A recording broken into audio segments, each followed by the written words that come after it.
I'm really excited that all of you all are here today. I want to invite you to introduce yourselves in the chat. We have some incredible folks who are joining as participants with your own expertise. So we would love to hear from you all. Uh, your name, your pronouns, where you're located, and your arts practice. Um, I want to let everyone know that we have ASL interpretation today. Um, and if you're not able to see our wonderful ASL interpreters who should be spotlit on your screen, you can go ahead and use the three dots on the side button to pin them to your screen as well. This program, as well as much of our help desk offerings from Arts Alliance, has been made possible with support from the Illinois Department of Commerce and Economic Opportunity, really focusing on programming to help support the creative sector to make sure that it can expand and thrive. Again, for folks who are just joining, thank you so much for bearing with our Zoom challenges this morning. We would love you to introduce yourselves in the chat, your name, your location, your pronouns, and your arts practice. Before we get started with the incredible program that we have today, I do just want to give you all a little bit of overview about Arts Alliance. This is our plan for the day. We're going to do a little overview, talk you through some of our help desk programming, and then I will pass it over to Jean. We also will have some time at the end for Q&A, so make sure you use the chat throughout. And we also know that we'll have some time at the end for more in-depth questions. A little bit about Arts Alliance. So we are a statewide advocacy organization that works to build the creative sector's power through advocacy, policy change, and connection to much needed resources to improve qualities of life for communities across Illinois. We have members of our network who span all disciplines and all geographies across Illinois. We do a lot of different things at Arts Alliance. We do direct advocacy and policy work. We conduct research relevant to the creative sector, and we also provide technical assistance and direct support, helping creatives across Illinois navigate public funding for the arts and complex government organizations and systems, which leads us to part of our topic for today about government funding. We're really here to ensure that institutions and individuals in the creative sector can thrive. And really that brings us to our help desk, which is the part of Arts Alliance that's putting on this program today, and which is putting on programming throughout the month of June that I'm excited to tell you all more about later. We have expert community navigators on staff to support you and to help you find public funding opportunities for your creative venture. So we have a running list of public funding opportunities on our website. We also have staff who can help you individually find public funding for your program or venture. So visit us at support.artsalliance.org for some of those resources or to chat with someone on our staff. We know that creatives in downstate Illinois and on the south and west sides of Chicago face disproportionate barriers to accessing the resources that we all need. So we're really here to be that connector with the experts and with the fellow community to make sure all of us in the creative community and the arts and culture community can thrive. So today's program is a part of some workshops that the help desk is putting on for free throughout the summer, really focusing on resources to make sure creative nonprofits and creative businesses can thrive. We will share some more at the end about ways you can sign up for future programs, but we have some recordings from our May programs that were all about starting a creative business or nonprofit. Those are all up on the Arts Alliance YouTube channel. We have some upcoming programming at the end of June that's all about expanding your creative business.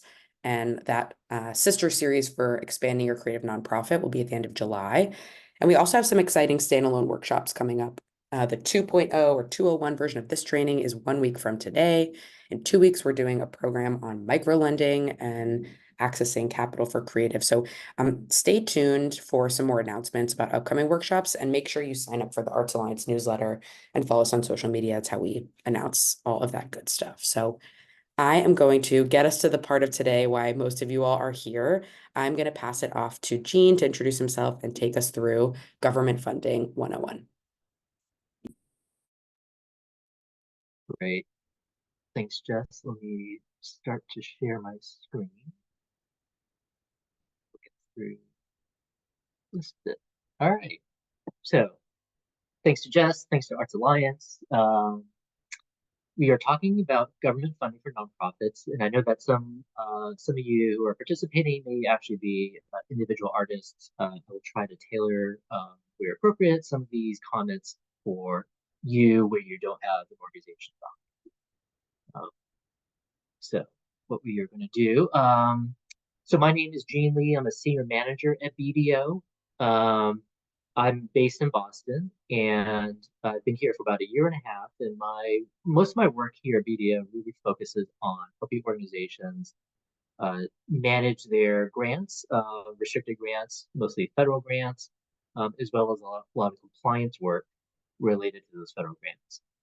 Prior to joining BDO, I spent 14 years managing grants of all kinds, 4 years in state government.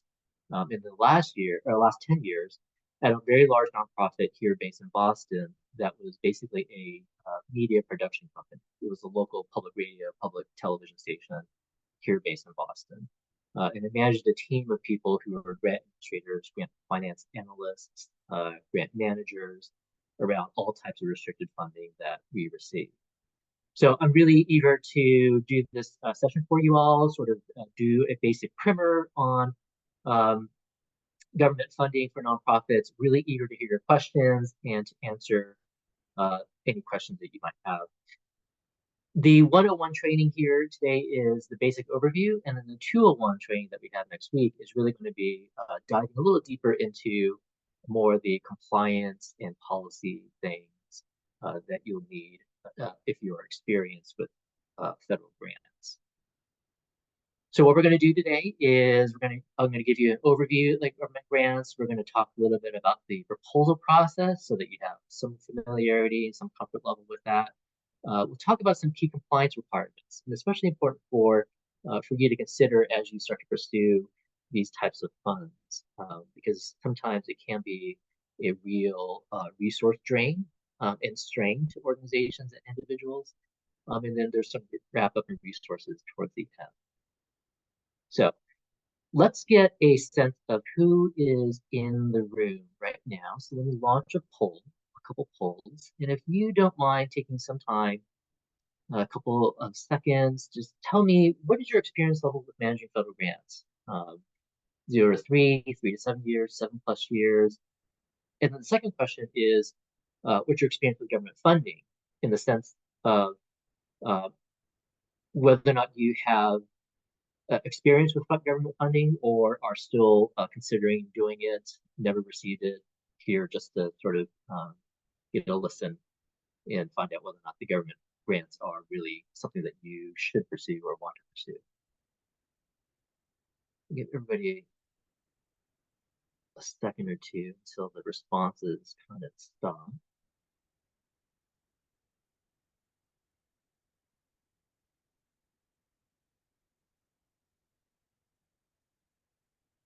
Okay, it looks like I'm going to close the poll, and hopefully everybody sees the results. Share results. Yeah, do that.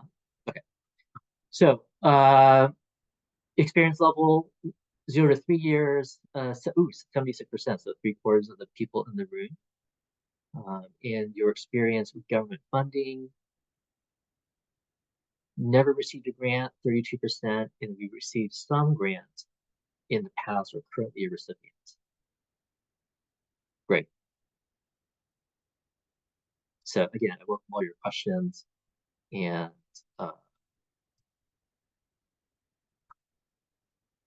as we go through this. Okay, so let's talk about just give you a general lay of the land with government grants, make sure that we understand some terminology. And the first thing is really just sort of distinguish public grants versus foundation grants and what's the real difference, right? So public grants are going to be grants from government at all levels, federal, state, local, county. And the key thing about public grants is that they are governed by laws and regulations called 2 CFR Part 200. CFR stands for Code of Federal Regulations. So this code is, as I mentioned, in law, and it basically describes the governing rules and policies that all grant recipients need to follow. Okay, so we'll talk a little bit about violations of those rules, but the key thing to really understand about government grants is that they can be very highly restrictive But the flip side is that you have the opportunity to receive fairly large grants and over time. Okay, so there's a risk reward here going on with public grants. In comparison to foundation grants, I think most of us who work in nonprofits probably have some experience with foundation grants. These are private grants, private philanthropy, corporate philanthropy, individuals. They aren't governed by the uniform guidance. These foundations may have their own rules and terms and conditions in an award contract to you, but they can't fine you, right? They can't impose a penalty on in the same way that a public federal grant could or government could. So they're not governed by the uniform guidance; they're governed by their own rules. And the key thing about foundation grants is that you still have to follow appropriate accounting rules, right? So they are considered contributions by GAAP standards, and you need to account for them in your nonprofit financial statements. Okay, so the big difference between, again, public grants, foundation grants is really the set of laws and regulations that monitor and govern the way you spend the funds. Now, as I mentioned before, federal, state, local governments can be sources of these government funds. The goal for these funds is that they are providing funding for a public good or a public purpose. Okay, that's the key thing. These are going to be grants that are trying to achieve some broader goal, broader mission. And they can be done at all levels from federal, state, and local. And as I mentioned before, they can be long-term and multi-year, which is the risk-reward part of federal and government funding. A couple other terms for you to know is the difference between grants and contracts. So government can also provide funding through a procurement contract. And so these are going to be contracts where they are procuring a good or service that you can provide for the benefit of the government. So think of, say, a funding agency that wants to redo their website, make it more user-friendly, right? They're not going to be issuing a grant for that. They're going to be finding a vendor, a web developer who can redevelop or architect the website to better serve the public, right? So that benefit is the ultimate end goal is for better user interfaces for the public, but the goal there is to acquire a service for that funding agency to be able to do those sorts of things. Okay, it'll be something like the government, say a local government, issuing a contract or commissioning a media company to do a video series on how to find a job or employment opportunities or housing, right? They can't do it themselves, so they need to find some other vendor or supplier to do it for them. That's going to be different than a grant, right? The grant is where it's basically a contribution, just like a private foundation grant. These are going to be agreements where the agency is looking to carry out a public purpose. So public housing, education, defense, homeland security, disaster relief, those sorts of things, right? No private individual, no private company is going to provide disaster relief, right? It's just not what they do. But like the Red Cross, that's going to provide, say, temporary housing in case of disaster.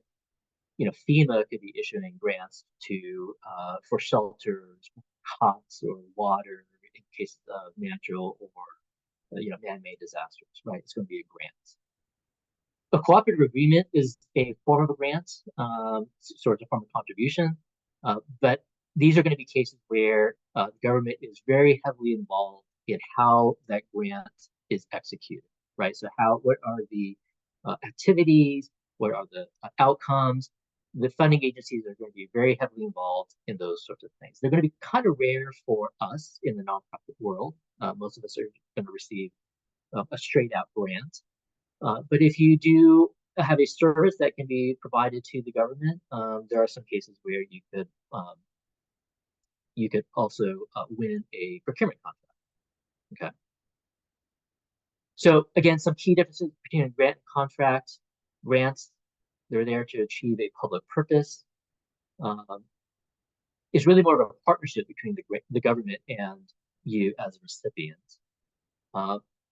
Grants are, again, governed by the uniform guidance, that 2 CFR Part 200 that I mentioned before, which means that there are a lot of regulations, a lot of compliance elements that you'll need to make sure that those costs that you incur are allowable, allocable, and reasonable, right? Because remember, these are taxpayer dollars that you're spending.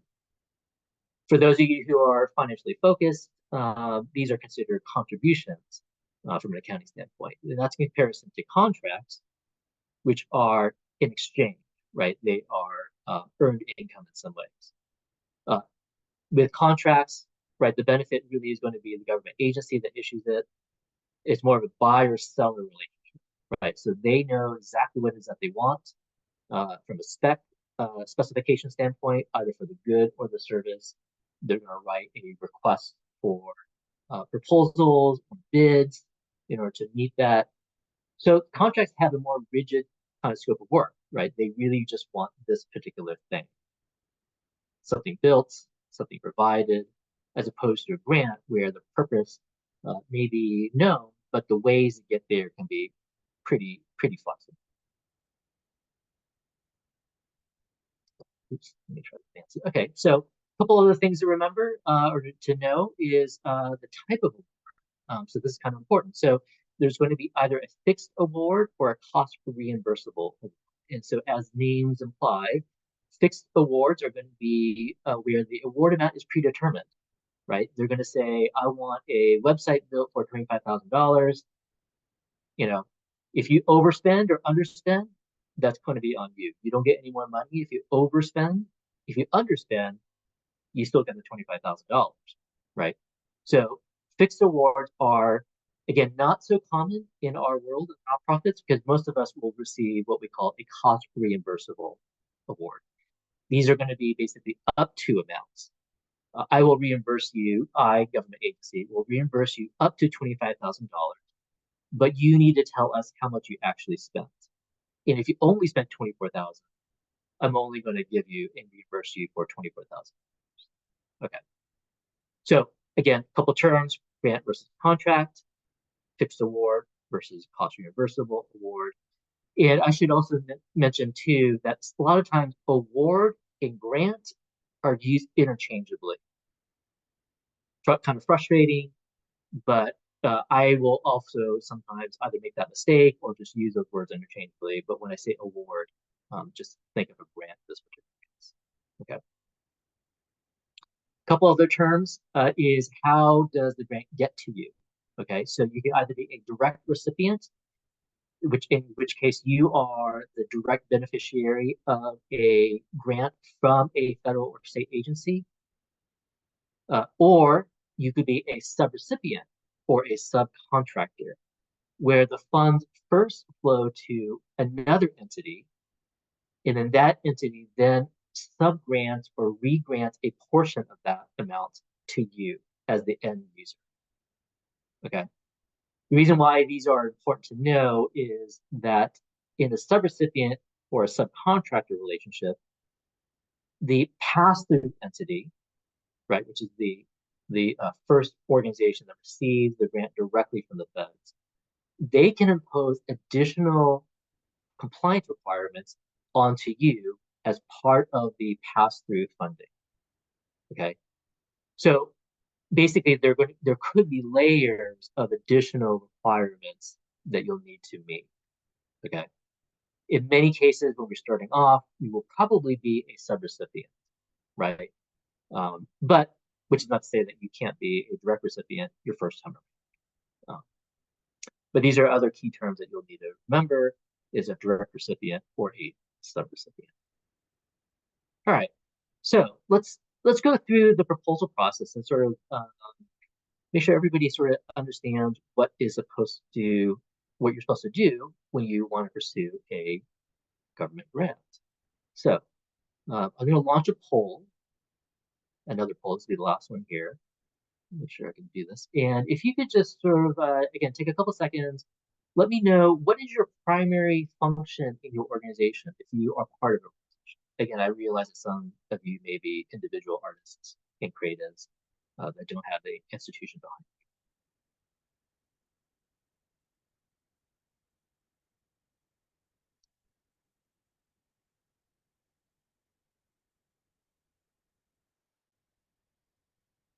Okay, looks like the responses are slowing down a little bit. So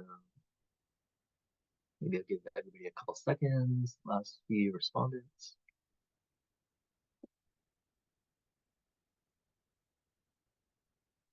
All right, so let's end the poll and take a look at the results here. Okay, so we have a pretty good mix. 25% are in some kind of grant role in the organization. 19% are in development, 16 in operations, and 28% are in other. Okay, so this would be interesting to know what some of your questions may be as we get into more of the specifics of proposal writing and not proposal writing, but the proposal itself and the process of pursuing a government grant. All right, so let me stop this. So hopefully I shared that poll. I don't remember. I guess hopefully those results are shared. I don't know. Zoom technology. All right. Okay, so one of the things that you will need to do or really understand is, your what I call organizational readiness to pursue some of these grants. And this is sort of like not necessarily a precondition, but there are some things that you really should think through about how these government grants may impact your organization, at least in these three areas: a business model, so your income stream, your revenues, your infrastructure, whether or not you have the proper systems in place, whether or not you have the proper controls in place, and in some cases, your staff, in terms of knowledge and expertise in order to manage the compliance requirements, the program requirements, the financial reporting requirements, all those sorts of things. So let's talk about a little bit more about the business model and what does that really mean. So as I mentioned before, government funding can be very large in once a year, right? But there's a real cost to being able to take that grant and deliver those services. In many cases, the government funding won't fully pay for the true cost of delivering that program. Okay. So I don't want to say that these government grants are loss leaders, but if you have, but there are going to be some unallowable expenses that you may incur that the government won't reimburse you for. Okay. Unlike private foundation grants or even fixed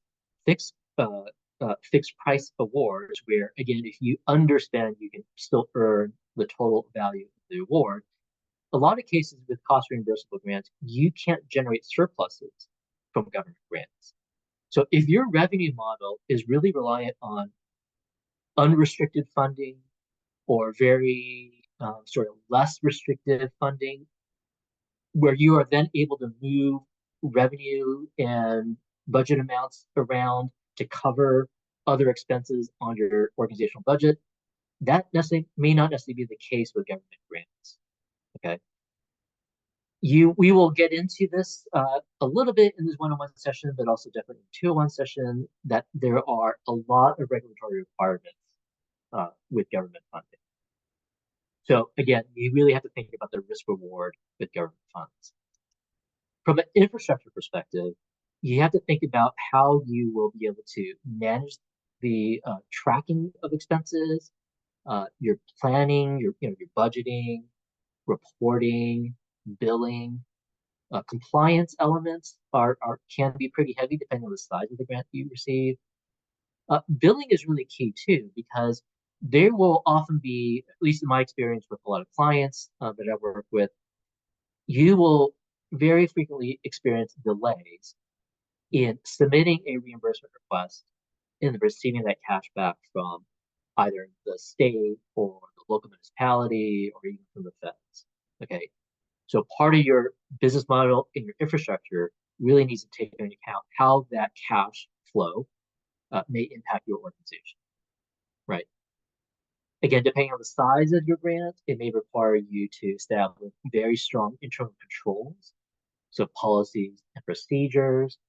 There's going to be a lot of forms that have to be completed, a lot of check-ins, a lot of reporting. Um, and again, depending on the size of the award or the total amount of government spending you have in a year, you may be required to conduct a single audit of uh, your organization. And we'll talk a little bit about the single audit. But again, the audit is a cost to your organization, right? From a staffing perspective, you also really need to think about not just the number of staff you have and the skill sets, but also your own internal operations. Successful grants management for federal grants really comes into play when you have a good collaboration between your program side and then your finance side, right?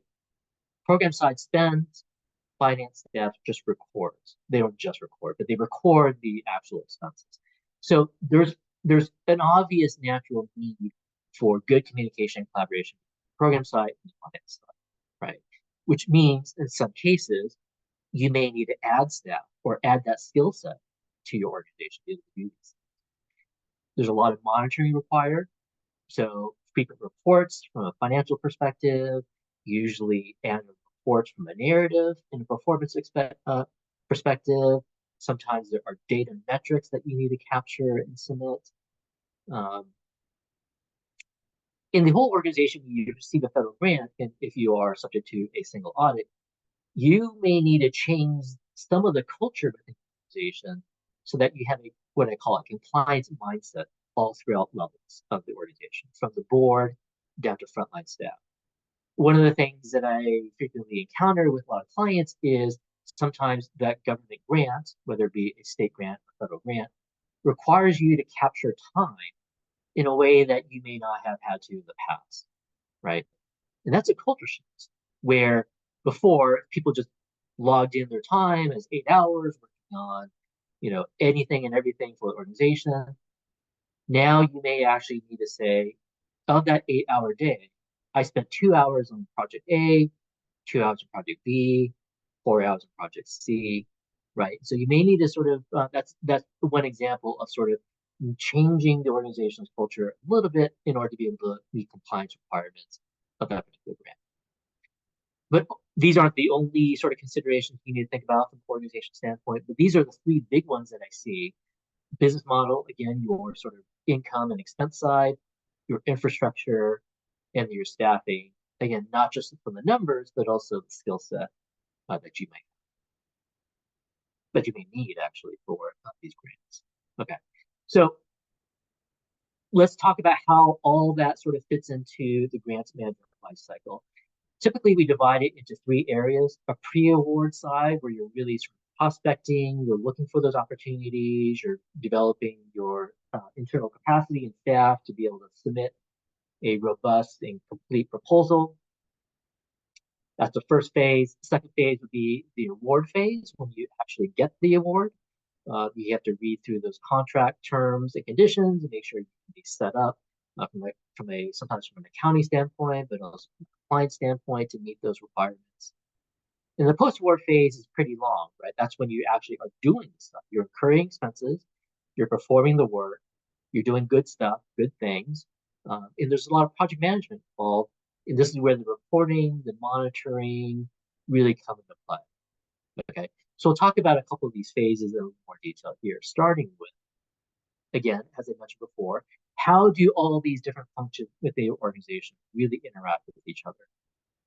I mentioned before, program, they design the program, right? They spend the money. They're the ones who are key to executing against that particular scope of work. So let's say that you have a grant that you are setting up after-school programs in a set of middle schools throughout your particular region. It's arts-based. You're going to do some after-school programming, whatever it might be, right? So the program side designed that program. They probably will work with some finance team members to develop the budget for it.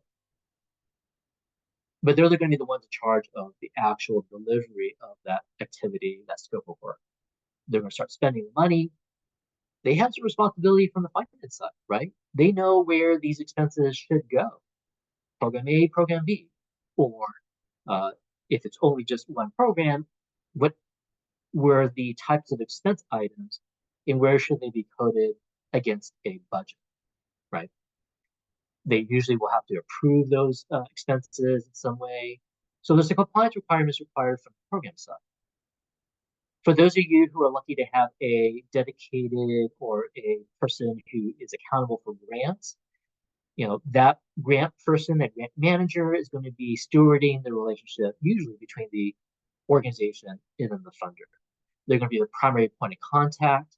Sometimes this grants person is in development, where they're fundraising. Sometimes they are in finance, where they have some role in managing those expenses.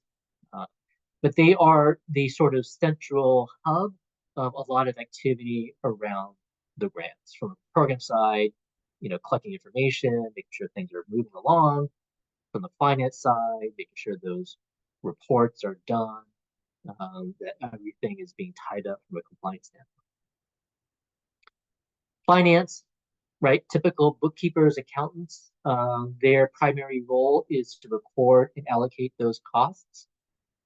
Sometimes they will also have a budgeting function. But either way, they are the numbers people, right? They're the ones who take the qualitative program design and turn it into a quantitative, sometimes data required, right? You have to report on expenses, your actual expenses against your budget, those sorts of things.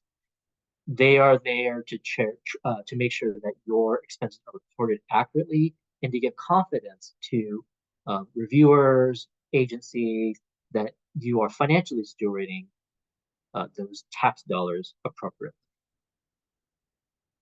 And if you haven't sort of picked up yet, there's a lot of shared responsibility across all these different functions, even from the board. The board has some responsibility. The executive director and the leadership have responsibility. So there's a shared responsibility of compliance and monitoring for all that cut across all functions of the organization.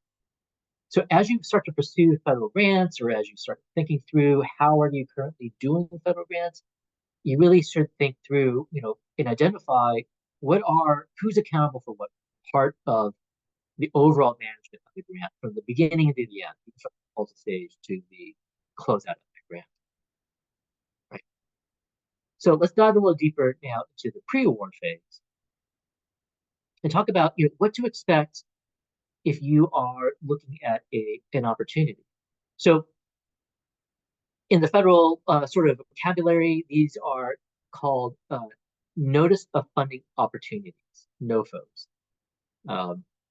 Used to be called something else, but NOFO is usually what the typical term is now. These are going to be sort of foundation proposal requirements on steroids, right? They're going to be asking for a lot of things. But the NOFO is going to tell you a lot of stuff that you should try to anticipate as you try to pursue federal grants, right? They're going to first tell you about the purpose of this funding. Again, all this funding is for a public purpose. So your congressperson was able to convince other folks in Congress to approve this funding allotment. It got passed by the president. If you remember Scholastic, I'm Just a Bill, right? We're talking about I'm Just a Bill, where someone proposes an idea, they get funding for it, it gets passed in legislation, it gets into the president's budget, it gets passed, that president's budget gets passed. Now the funding agency, the federal agency, state agency, whatever it is, has a pot of money to be able to do some public good, right? So the NOFO is going to tell you that back. A lot of times NOFOs are going to tell you the number and average size of the award, right? So it could be one recipient, or it could be 20 recipients or 100 recipients. Sometimes they're divided and allocated by state. So this is good information for you to figure out and understand how competitive this award may be. What are your chances? It's going to tell you a little bit about the reporting requirements, right? So your end response, your end goal, your end compliance requirements.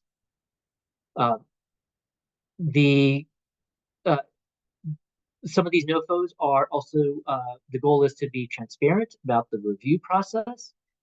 So they'll tell you a little bit about the process, and that's important, informative for you to know if there's going to be a panel of reviewers, what the panel reviewers may be looking for, when they're going to review, make their decision sometimes. These funding programs usually have a period of time in which to do the work. 6 months, 12 months, 18 months, 2 years, 3 years.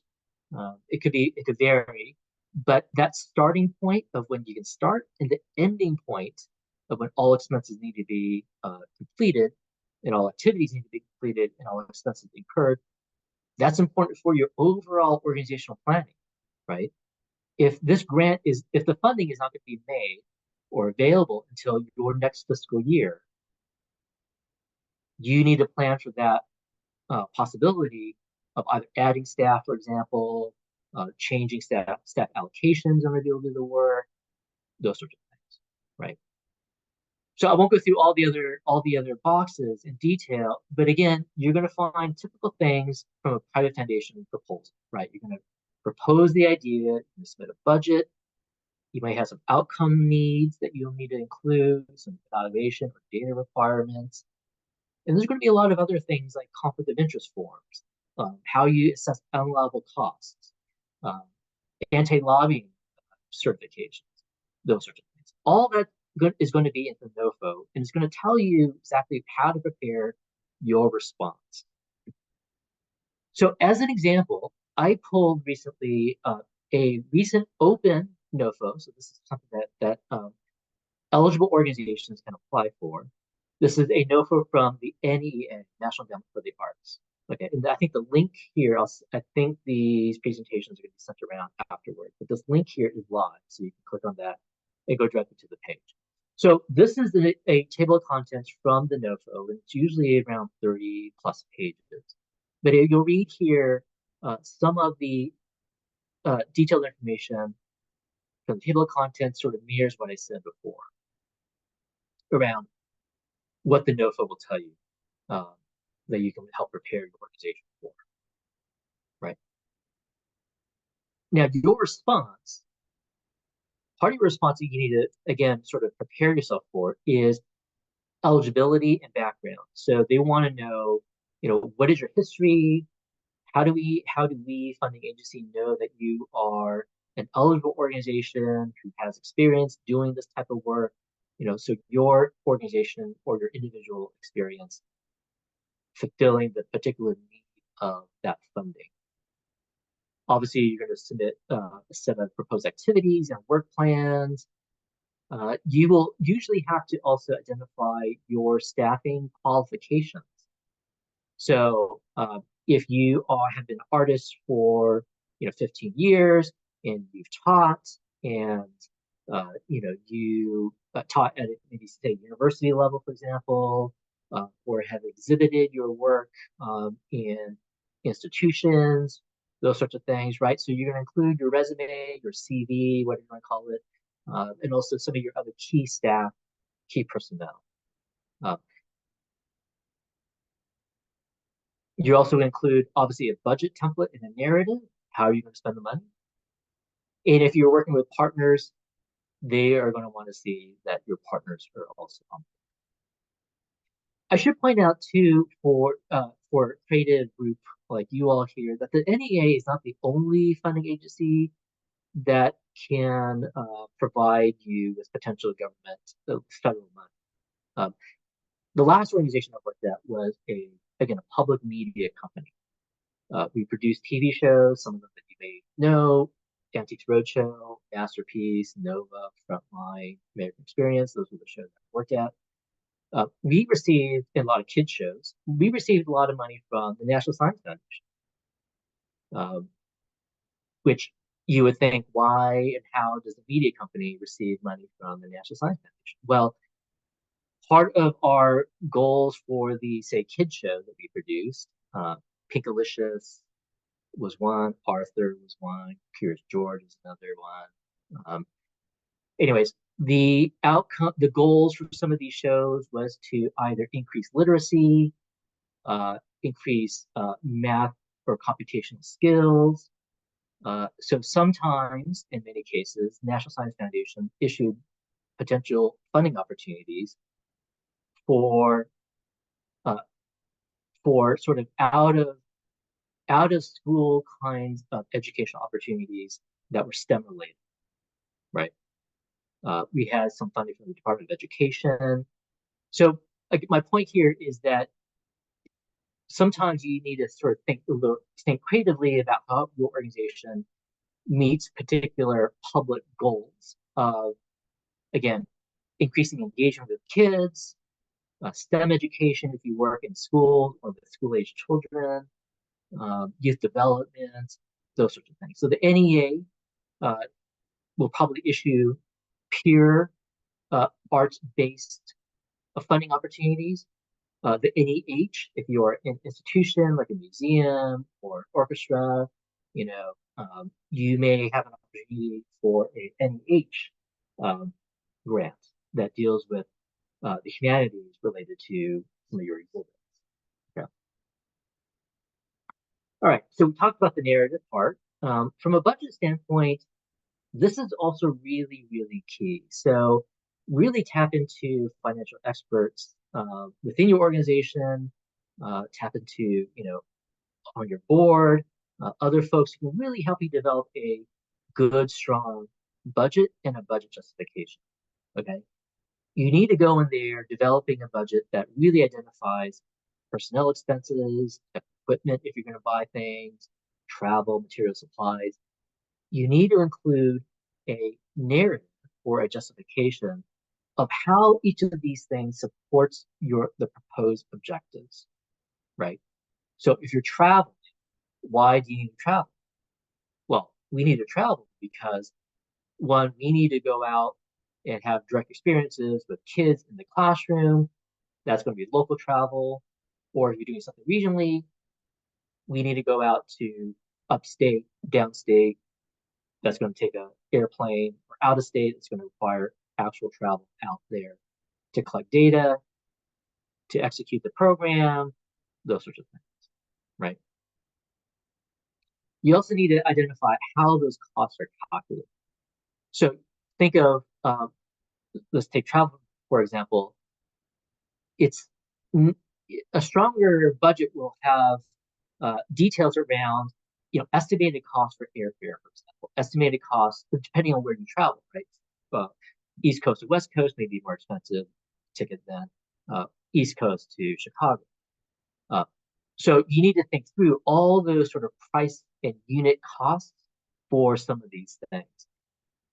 Some cases, just putting in, I'm going to commit, $2,000 for travel costs. I'm going to fit my travel expenses within that $2,000 a month. That may not be enough, right? So you need to think through again how those costs are calculated. See, some of these points down here are really sort of reminders of things to include. Allocations, time and effort. So of a full-time person, how much of that time is actually going to be committed to this particular program?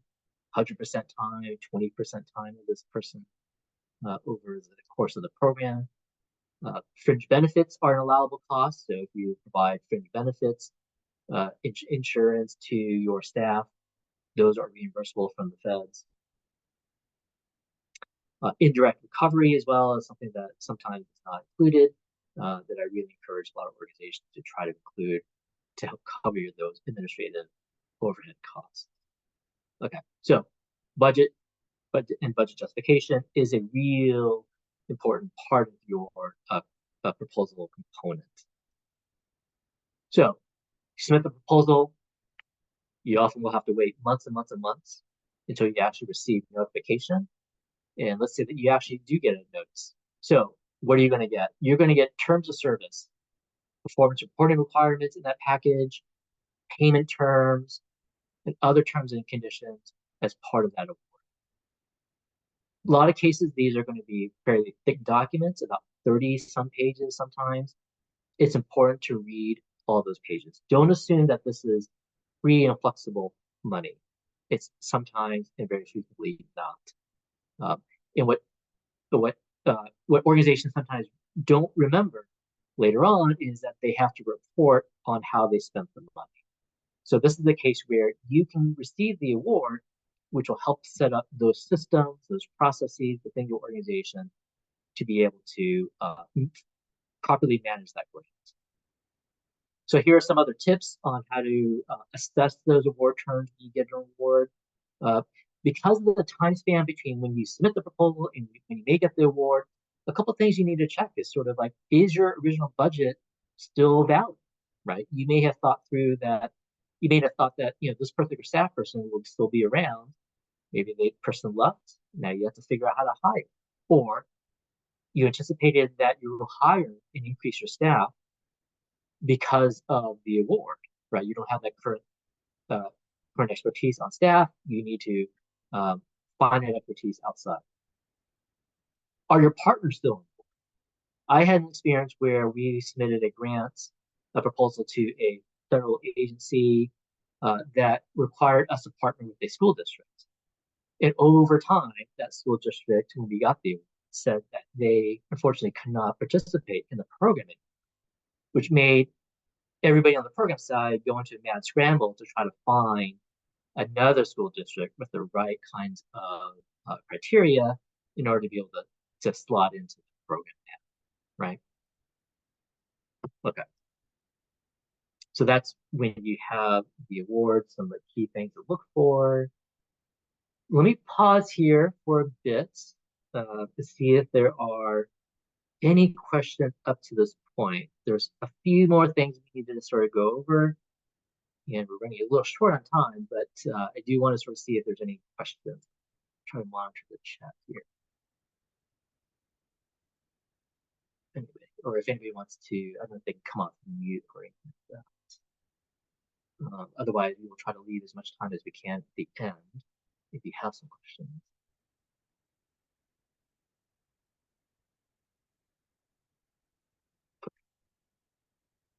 I don't see anything popping up, but again, this won't be where is the best place to start to search for government funding? Yes, I have a slide on that, and hopefully we'll get to that toward the tail end of the presentation. So, great question. All right, will PowerPoint be shared? I believe it will be, yes. Okay. Was an example of subrecipient award. So that would be a case where, let's say that you are, let's say that the Department of Education issued an award to a university for, again, after-school program, right? And the university is going to do some research on whether or not a literacy program in after-school setting is really going to achieve particular educational goals. The university may want to partner, or will probably likely partner with school districts, standalone after-school programs, in order to, one, be able to deliver that particular program and sort of up the data, sort of see whether or not their research is valid or not. So they may partner with you to be able to execute that particular grant. Your contract will be a contract with the university in that particular case. So you will be considered a sub-recipient. University is the prime recipient or the direct recipient. They got first, and they're making sub-grants. So the university then may say, I want 5 after-school programs. We're going to give a grant of $50,000 each to these 5 in order to do this program for a period of time. Okay, so that would be an example of a sub-recipient award. Oops. To what extent will either foundations or agencies fund capacity building awards that support staff time, while have the ability to fund grant staff for their existing income, but can't apply for grants without more staff time to support grant development? Yeah, it's a good question, and I think I'm going to pause and not answer that yet, but sort of hold that toward the end. So I do want to get through the rest of the presentation. I think my contact information is also in the front of the presentation, so you can reach out to me directly or through Arts Alliance, and I can answer that question directly with. Okay, so I apologize, but I think in the interest of time, let's try to move through some of the other slides, the second half of the presentation. Okay, so let's talk about some key compliance requirements. And again, this is important to know as part of your precondition or your consideration as you start to think about how you may pursue federal grants. I mentioned before that the compliance requirements can be layered, right? The funding agency will have a set of requirements, and we know that from the federal side. That's the Uniform Guidance or the 2 CFR Part 200. If in the case of the pass-through entity where they have a subrecipient, to say that the university receives that grant, the university may impose additional requirements onto you. And your organization may have a set of policies and procedures around how you account for things, or how you expense things, or how you seek travel reimbursement.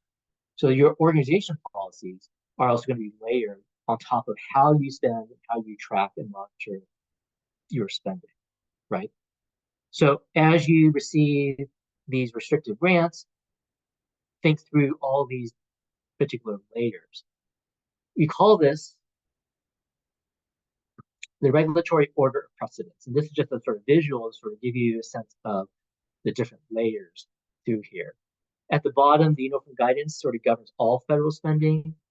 The agency will have different rules. So if you receive a grant from NEA, they may look different than, say, a grant from the Department of Education. They will have different types of grants that they issue. So different programs will have different requirements, more specific requirements than what the overall federal agency will issue. And the grant itself will have specific terms and conditions, right? So things like your total up to amount, for example, or your start and end date for spending, those sorts of things. Again, down the side, organizational policies will be monitored and tracked within your organization. And this is also needs to factor in the other local, state, and federal laws that you are subject to. So things like the ADA requirements, for example, if you are doing performance-related grants in a location. I live in Massachusetts. Or Boston has a $15 minimum wage. So if you get a contract with the city of Boston, you are required to have a $15 minimum wage, which again may not have been factored into your budget, or ideally would have been factored at the very beginning, right? That's going to be a local law that's going to be imposed in addition to all these other parts of the pyramid here. So again, here is something from the NEA. NEA will issue what's called general terms and conditions for grants and cooperative agreements to organizations incorporating Title II of the Code of Federal Regulations. This is the 2 CFR Part 200.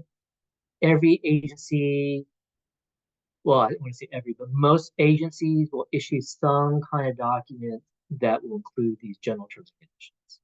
Okay, and again, that link is live. It should be live. And these are the rules, the policies and procedures for how to manage these grants, how to track the spending, what's considered an allowable expense, that you can seek reimbursement for, when you have to submit reports, for example, all those sorts of things. Now, you may think, why do we really need to care about compliance? Well, part of the issue is that the federal government, state agencies, local agencies, they are allowed to actually fine you if you don't comply. Now, it has to get to a very serious level for that point, but they can do certain things up to that point where they actually impose a fine or penalty on your organization. They could withhold payments to you until you start to clear up your compliance issues, right? They could suspend you from receiving future grants. So compliance really does matter at whatever level you're going to get, whether it is rising to the level of requiring a single audit, or whether it's a pretty modest, $10,000 federal grant. All these things are governed by law. So the False Claims Act is a law that sort of allows the federal government to prosecute organizations in case they submit something that is fraudulent or deliberately misleading to the feds. Okay, we don't want that, right? We want to be able to do these grants, manage our work, stay out of trouble. So one of the things that you should factor in is how do you build a compliance program? I mentioned before that compliance is a shared responsibility, right? And it is all throughout the organization, from program side, finance side, everybody has a role, including the board and frontline staff, right? The culture of compliance really starts from the proper tone at the top. So what do we mean by a culture of compliance? This is not a penalty-based compliance program that we're talking about, right? We're not here to just look and find problems all the time. What we really want is an iterative process where we are assessing risk, but also identifying and encouraging continuous improvement. If someone sees a problem that's going to jeopardize a particular term or condition or particular policy or violates the policy, we want to figure out a way to improve it, to make sure that we're not going to get into a bigger issue where it becomes a problem with your particular grant, right? The culture of compliance is really an environment where we are trying to find best practices and build awareness, as opposed to just looking for problems or issues everywhere, right? We're not trying to be internal affairs here. We really want to try to find a way to make sure that everybody is following the policies and procedures, that those policies and procedures are clear, they fit within the organization structure, size, systems, those sorts of things, right? So speaking of policies and procedures, some of the key things that you will need to want to have are, general accounting policies and procedures. Time reporting is going to be really important because we all know from the organization standpoint that most of your expenses are going to be payroll related. So we want to make sure that you are tracking time correctly and then that you're converting those hours into dollars, right? That's the transition between what you actually do and show to the feds. Travel and expense reimbursement is going to be key. Other policies, procurement is going to be a big one as well. When we do the 201 session next week, we're going to go into a little more detail around these two key policies of time reporting and procurement. But in terms of just a basic 101 session preview, basic primer, this is just going to be a general suggested list of policies that you should try to develop if you pursue federal grants. Okay, let's talk about the single audit, because ultimately, if you receive enough federal money, you will be subject to the single audit. And in many cases for organizations, this is anytime someone says audit, they start to freak out. And I freaked out when I first joined the organization where I have then managed the single audit. The single audit is really a review of two things. It's a review of your financial transactions to make sure that external parties have assurance that your organization is managing and stewarding financial transactions appropriately, right? They're recording those transactions according to GAAP, according to it can produce audited financial statements. The single audit is also an audit of your compliance to those program requirements that are outlined in the grant award. Okay, the grant award is going to follow the uniform guidance. So ultimately, the single audit is a compliance report of how you follow the uniform guidance, right? Now, these are public documents. You can find out what the federal government suggests auditors look for. And again, in the 201 session, there's more information about the single audit that we'll talk about.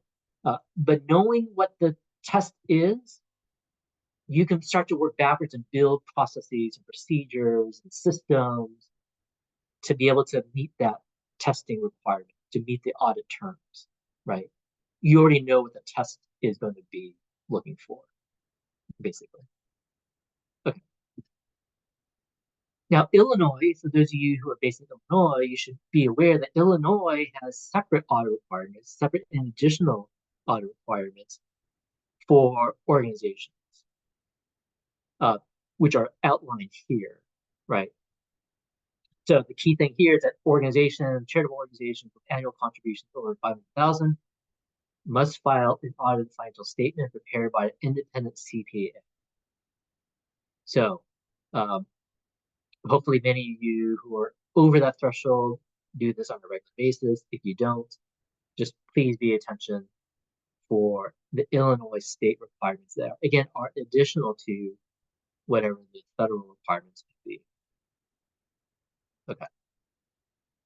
Let's pause here, see if there are any questions. I went through that really quickly and apologize for that. But again, I want to make sure that we preserve some time at the end for some questions, and we'll try to get through some of those that were in the chat.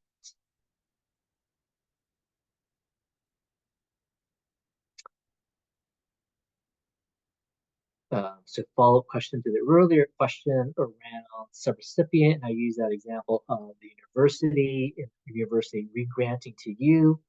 Follow-up question, so in that case, you would apply for the grant through the university? Yes, that would be the case. The university would issue those grant requirements, the proposal basically, and you would respond to that particular, you would respond to the university's NOFO, or whatever equivalent the NOFO is. And again, it doesn't need to be a university. It could be any other large, it could be another large nonprofit. It could be a hospital. It could be, another organization not related to university or hospital or something like that, right? Another question, will you be discussing, at least briefly, the initial registration requirements to even apply for government grants? Not in this session, but the 201 has some initial registration requirements.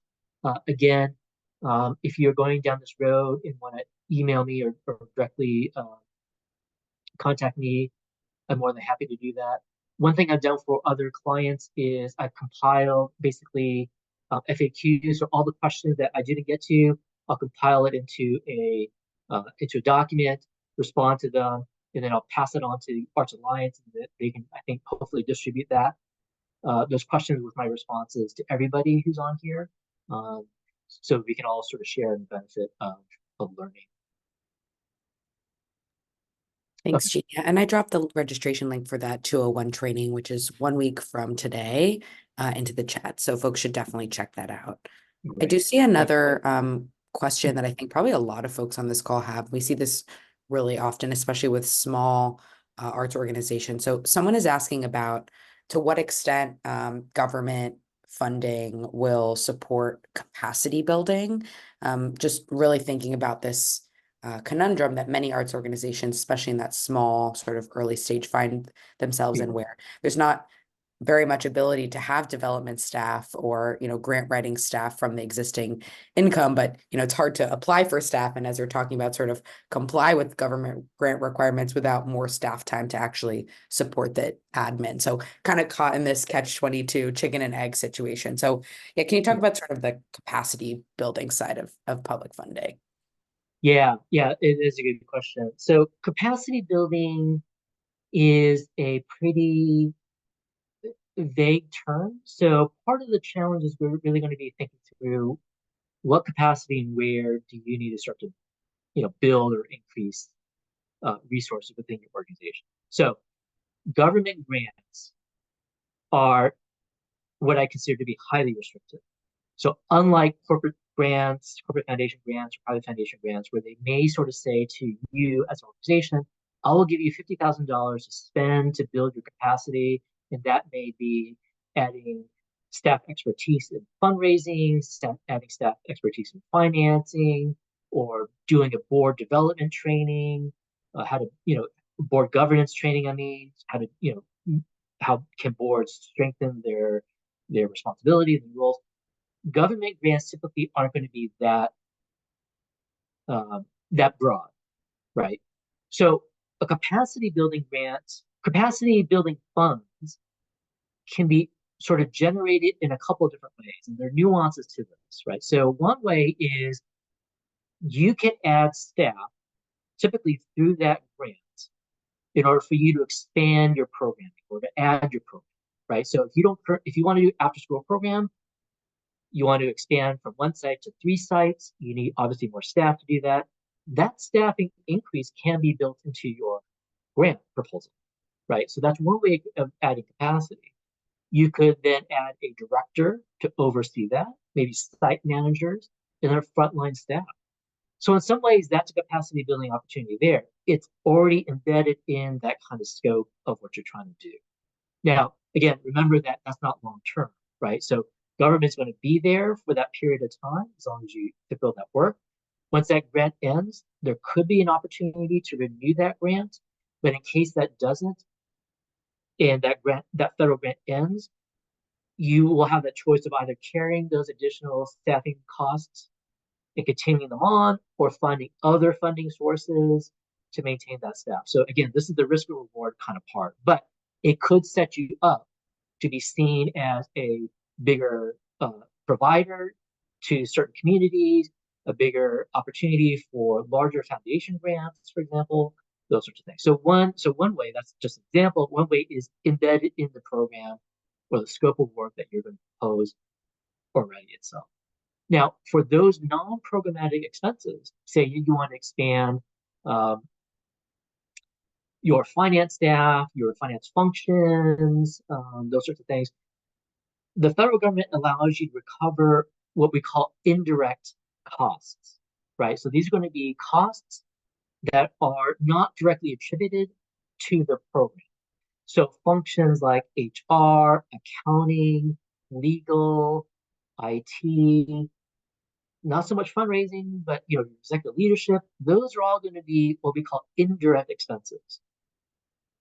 Because those staff who work in those functions aren't going to be accounting for their time spent on program A versus program B, right? A lawyer who's reviewing contracts isn't saying, hey, I spent 15 minutes on reviewing contract A versus 15 minutes on contract B. They're just doing work for the entire organization. So that could be a way to recover some of those expenses, or the grant could be a way to recover some of those expenses through that indirect recovery.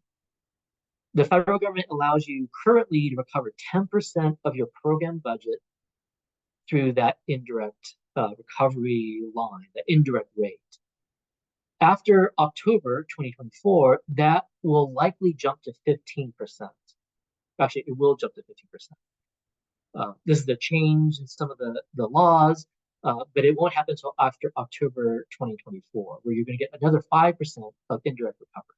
Okay, so those are two ways to sort of try to increase capacity within your organization, but as a general sort of capacity building, open, unrestricted funds, it doesn't really happen through government funding. So hopefully that answers your question in that way. So there's a question earlier about where do you find opportunities. So let's make sure we go through that so that you have a chance to look through certain things. One way is to go to grants.gov, which is the repository for all grant opportunities across the federal government. Okay, so again, it's not going to be state grants. It's going to be federal government grants. When you go on that site, you're going to find that NEA grant that I mentioned before.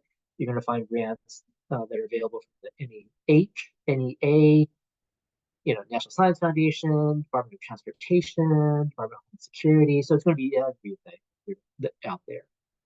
There is a search function to help you narrow it down. And you can also search by eligibility, right? So if you are an individual with no organization behind you, you can search that, click on that button to find opportunities where the funding is available to an individual versus a nonprofit or university, institutional higher education, or something like that. Okay, so grants.gov is a key area to go to. You do have to register to access grants.gov, but it's free.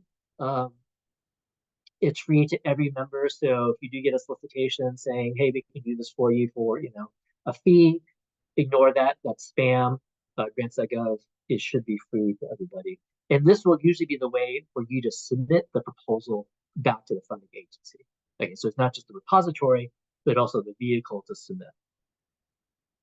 So to go directly to the NEA, which may be the most appropriate for many of you on the call today, but again, there are other agencies, NEH, National Science Foundation, Department of Education. You got to think kind of outside the box here, based on what you do, what kinds of things you want to do, or what kinds of things you may be adjacent to, right? Like STEM education, maybe something you can do. It probably won't be coming from NEA or NEH. It may be from the Department of Education or National Science Foundation or even NASA. We had a big NASA. What do we media company have to do with space exploration? Well, we developed curriculum for teachers to use using NASA resources. That was one thing that we did. That got the grant from NASA, right? So, anyways, NEA.gov is open there, and I think there are 2 grant opportunities open right now for organizations to consider. Illinois also has a catalog, so it's this site here, CSFA at illinois.gov. These are going to be probably state grants, so these are going to be funded by the state legislature, state budget, but also possibly passed through from the feds. So Illinois State received a grant from the feds. They issued opportunities for folks to apply. In that case, again, you'd be a subrecipient in that example. And I think, for those of you based in Chicago also, you should know that Chicago itself has a grants portal. I don't have a link for that. Because I know the Arts Alliance works statewide, so I don't want to be Chicago biased. But Chicago, I know, has a site where they have grant opportunities to work with the city of Chicago. All right, so resources to wrap up. I just want to point this out to you. Again, when you get the deck, one sort of thing that we do at BDO is a website called Strong Nonprofits. This is a very good, I think, very good and strong resource for organizations at all levels. It's not government grant specific, but it is an opportunity for us to deliver some tools, templates, some guidance on how you can really strengthen your nonprofit from a financial standpoint, right? So there are examples and templates for budgets, cash flows, data analysis, how to select an auditor if you need to do that. I think there may be even something on accounting systems and board governance. So Strong Nonprofit is a great resource for you. It's also free and available for everybody. Part of the deck also includes other things that I didn't get to in the presentation. So this is really a resource. It's text heavy. I know that the presentation is text heavy, but it's there because I know that a lot of you will take this away and use it as a resource document later on. So there's other stuff that I didn't cover in full detail that you will have in the appendix of this presentation. Okay. So that's the end of the presentation itself. I know that we want to try to reserve some time for questions, so let's see. Let's go back to the chat and see if there are other questions. I'm seeing a couple more in the Q&A actually. So Laura asking about the process of applying for grants and looking for qualifications as a business who's looking into, establishing a nonprofit segment of a for-profit. So do you have any advice on sort of if someone is not necessarily a nonprofit, like establishing a nonprofit part of their business or shifting over to a nonprofit model in order to qualify for some of these grants? And I will just plug before you answer, Jean, we do have a whole series coming up on not just managing grants, but a lot of aspects of forming a creative business as well as sort of expanding creative nonprofit. So stay tuned for some resources and experts that may address this question from another angle as well. But yeah, Jean, how would you answer that? Yeah, that's a really good question. And the some grants are some grants are made available, sorry, to for-profit companies. I don't know the scale of that though. So it could be that the one example I included in the presentation itself is for media arts, right? And I don't remember offhand whether or not a for-profit media company is eligible for that. But again, the purpose is for the general public. I think in those cases where you are eligible for that grant, you're not being commissioned to create a children's program for commercial broadcasts, right? You are there to create maybe videos to be used um, as attached as interstitials for a uh, an animated cartoon on PBS or something like that. So you could be. Your question really should we create a nonprofit for that? I don't want to give you an answer off the cuff like that. I think it requires some analysis and some real thought behind it. There are pros and cons to being a nonprofit media company. Um, so I don't want to answer that just right off the cuff, and I apologize if that's not a satisfying answer for you. But I don't want you to go away thinking like, I'm giving you well thought guidance here. Um,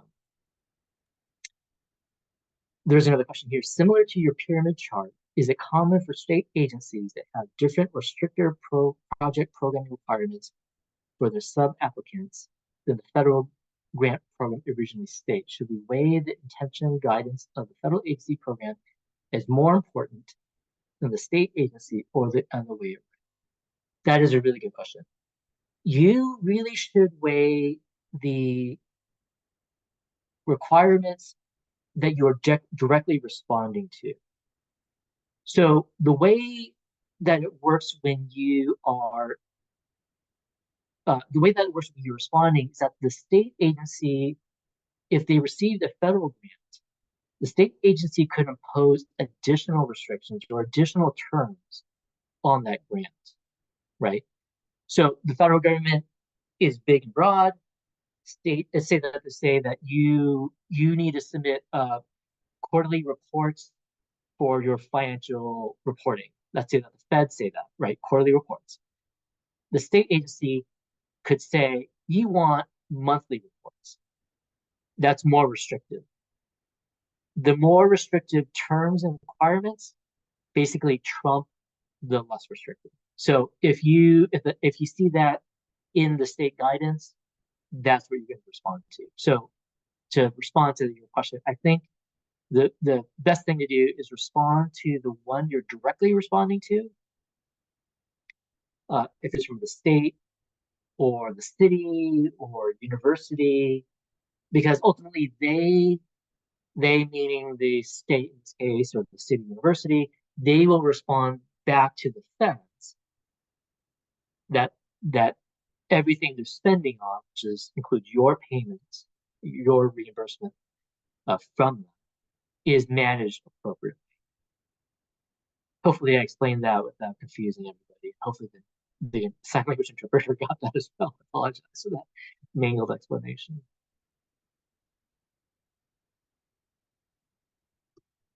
Awesome. Thank you so much, Jean. This was so incredibly helpful. I'm sure all of you got as much out of this as I did. I want to just plug a couple of things before we wrap. We would really like your feedback on this and all of our programs. So please fill out this feedback form. We really want to hear what are the things that you're interested in more of, what questions you still have. So that feedback is really helpful to us. As many people have asked about, this program will indeed be recorded and available on our YouTube channel at Arts Alliance. So stay tuned for that. We also always email that out and share. And I'll do my best to gather this presentation from Eugene and share that out to everyone who has registered. If you're interested in what happens after you get a government grant or government funding, please check out our Government Funding 201 presentation with Jean 1 week from today at this same time.